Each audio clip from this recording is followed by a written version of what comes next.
तो class good morning. हमने कल जाना था कि किस प्रकार से मनोविज्ञान का विकास हुआ और कैसे कैसे उनमें अलग अलग जो वाद हैं उनका विकास हुआ धीरे धीरे।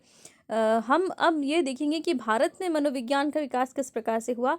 तो भारतीय दार्शनिक परंपरा इस बात में धनी रही है कि वह मानसिक प्रक्रियाओं तथा मानव चेतना व स्व मन शरीर के संबंध तथा अनेक मानसिक प्राकार्य जैसे संज्ञान, प्रत्यक्षण, ब्रह्म, अवधान तथा तर्कना आदि पर अपनी झलक के संबंध में केंद्रित रही है। दुर्भाग्य से भारतीय परंपरा की गहरी दार्शनिक जड़ें भारतवर्ष में आधुनिक मनोविज्ञान के विकास को नहीं प्रभावित कर सकी। भारत में इसके विकास पर पाश्चात्य मनोविज्ञान का भी प्रभुत्व निरंतर बना हुआ है। यद्यपि यहाँ एवं विदेश में भी इनकी एक अलग पहचान के लिए कुछ प्रयास किए गए हैं, कुछ बिंदु सुनिश्चित किए गए हैं। इन प्रयासों ने वैज्ञानिक अध्ययनों के माध्यम से भारतीय दार्शनिक परंपरा की बहुत सी मान्यताओं की सत्यता स्थापित करने का प्रयत्न किया। भारतीय मनोविज्ञान का आधुनिक काल कलकत्ता विश्वविद्यालय के दर्शन शास्त्र विभाग में 1915 में प्रारंभ हुआ। तो जैसे कि हमने देखा कि सबसे पहले मनोविज्ञान भारत में कलकत्ता विश्वविद्यालय में शुरू हुआ, जो कि 1915 में जिसकी शुरुआत हुई थी, जहां प्रायोगिक मनोविज्ञान का प्रथम पाठ्यक्रम आरंभ किया गया तथा प्रथम मनोविज्ञान प्रयोगशाला स्थापित हुई। कलकत्ता विश्वविद्यालय में 1916 में प्रथम मनोविज्ञान विभाग तथा 1938 में अनुप्रयुक्त मनोविज्ञान का विभाग प्रारंभ किया। कलकत्ता विश्वविद्यालय में आधुनिक प्रायोगिक मनोविज्ञान का प्रारंभ भारतीय मनोवैज्ञानिक डॉक्टर N सेनगुप्ता, जो वुंड की प्रायोगिक परंपरा में अमेरिका में प्रशिक्षण प्राप्त थे, से बहुत प्रभावित था। प्रोफेसर जी बॉस फ्रायड के मनोविश्लेषण में प्रशिक्षण प्राप्त थे, एक ऐसा क्षेत्र जिसने भारत में मनोविज्ञान के आरंभिक विकास को प्रभावित किया। प्रोफेसर बोस ने इंडियन साइको एनालिटिकल एसोसिएशन की स्थापना की 1922 में। इसके आगे देखते हैं में की थी और मैसूर विश्वविद्यालय एवं पटना विश्वविद्यालय में मनोविज्ञान के अध्यापन एवं अनुसंधान से प्रारंभिक केंद्र प्रारंभ हुआ। प्रारंभ से मनोविज्ञान भारत में एक सशक्त विद्याशाखा के रूप में विकसित हुआ। मनोविज्ञान अध्यापन, अनुसंधान तथा अनुप्रयोग के अनेक केंद्र हैं।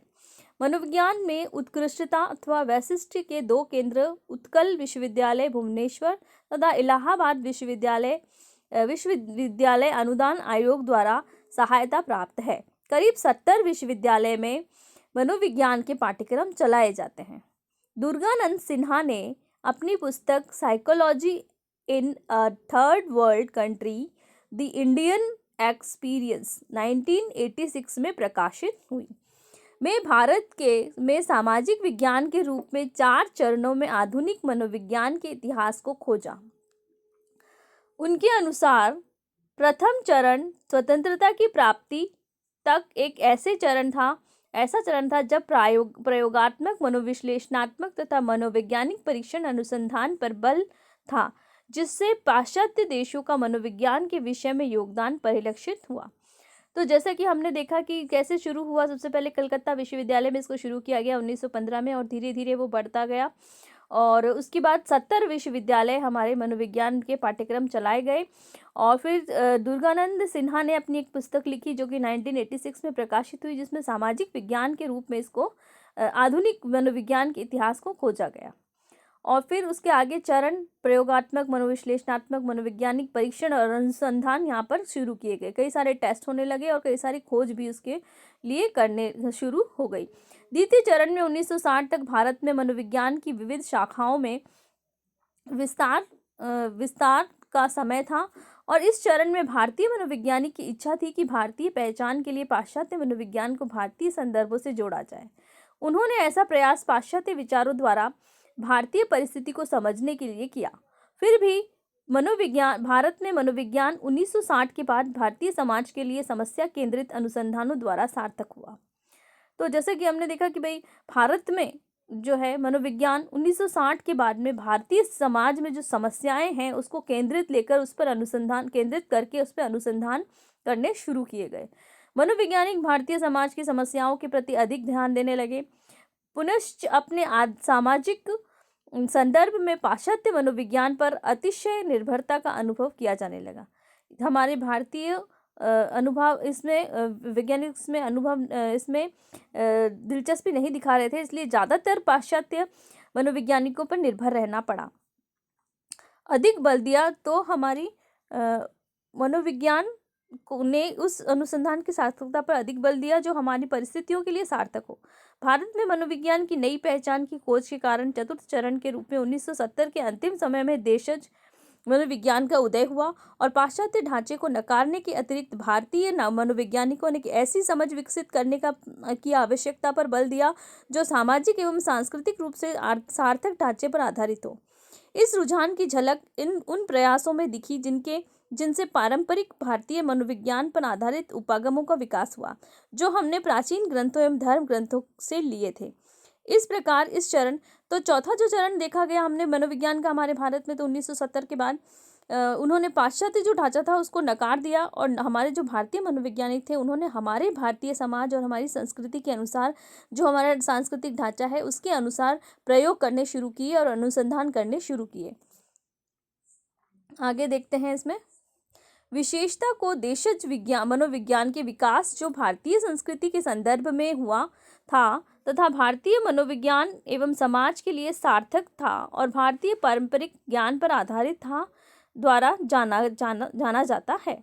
अब ये विकास सतत रूप से हो रहे हैं।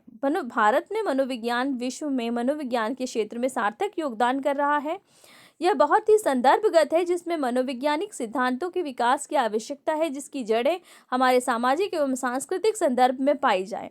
इसी के साथ हम देखते हैं कि नए अनुसंधान अध्ययन जिसमें तंत्रिका, जैविक तथा स्वास्थ्य विज्ञान के अंतःपृष्ठ स्वरूप समाविष्ट किए जा रहे हैं। भारत में मनोविज्ञान का अनुप्रयोग अनेक व्यवसायिक क्षेत्रों में किया जा रहा है। मनोवैज्ञानिक मात्र विशिष्ट समस्याओं वाले बच्चों के साथ ही कार्य नहीं कर रहे हैं, वे मनोचिकित्सालयों में नैदानिक मनोवैज्ञानिक के रूप में नियुक्त हो रहे हैं। मानव संसाधन विकास विभाग एवं विज्ञापन विभागों जैसे कंपनी संगठनों में, खेल कूद निदेशालयों में, विकास क्षेत्रक तथा सूचना प्रौद्योगिकी उद्योगों में नियुक्त हो रहे हैं। तो आपने देखा कि जैसे कि हमारे देश में पहले इसकी शुरुआत ठीक नहीं थी, लेकिन चतुर्थ चरण जब निकला तो 1970 के बाद हमारे देश में उस पाश्चात्य जो विचारधारा थी उसको त्याग कर हमारे भारतीय समाज और संस्कृति के आधार पर अध्ययन करना शुरू किया और हमारी जो भारतीय समाज की स्थिति है, परिस्थितियां हैं, उस पर अध्ययन करना शुरू किया और उसका सार्थक परिणाम आने लगा। तो मनोवैज्ञानिकों ने इसमें आगे बढ़े, उसको देशज मनोविज्ञान का विकास हमारे देश में होने लगा और अलग अलग क्षेत्रों में मनोवैज्ञानिक इस पर अनुसंधान करने लगे और उसका अध्ययन करने लगे और उसको स्वास्थ्य से भी जोड़ दिया गया और बहुत सारे मनोवैज्ञानिकों ने बच्चों के साथ साथ ऐसे चिकित्सा भी शुरू की गई जिससे लोगों की समस्याओं को दूर किया जाने लगा। इसको खेलकूद निदेशालय और विज्ञापन कंपनी, स्वास्थ्य विकास संसाधन विभाग, सूचना प्रौद्योगिकी सभी में मनोचिकित्सक का प्रयोग किया जाने लगा। अब अगला पॉइंट है मनोविज्ञान की शाखाएं, जो कि हम नेक्स्ट क्लास में